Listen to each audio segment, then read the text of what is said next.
À l'adolescence, Sarah Giraudot a vécu une période particulièrement compliquée. Plutôt discrète sur sa vie privée, la comédienne ne l'évoque que très rarement. Ce qui n'est pas le credo de sa mère. Annie Dupéret, qui a longtemps vu sa fille souffrir, préfère en effet évoquer les moments difficiles qu'elle a traversés. Invitée sur les ondes de Europe 1 ce mercredi 17 février, elle a confié que Sarah Giraudot a longtemps souffert de phobie scolaire ou de malheur scolaire, comme elle l'appelle. Comme elle avant, l'adolescente de 14-15 ans était tétanisée lorsqu'elle devait aller en cours. Elle s'est mise à vomir devant la grille du collège et à s'évanouir en classe, s'est souvenue, avec beaucoup d'émotion Annie Dupéret. Il fallait la sortir de là. Incapable de poursuivre ses études en filière classique, Sarah Giraudot a voulu quitter l'école.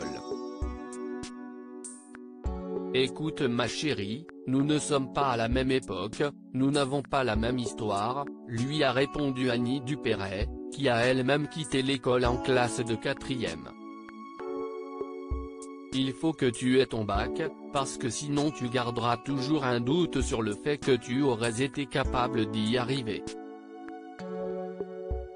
Devant le malheur de sa fille, la comédienne a choisi de la changer d'établissement pour lui offrir un cadre plus favorable et agréable.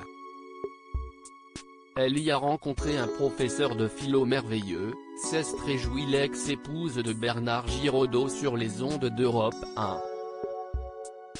Ma fille a finalement eu son bac avec mention. Et 17/20e dans philo. La phobie scolaire, ça se soigne, avec des manières d'enseigner un peu différentes.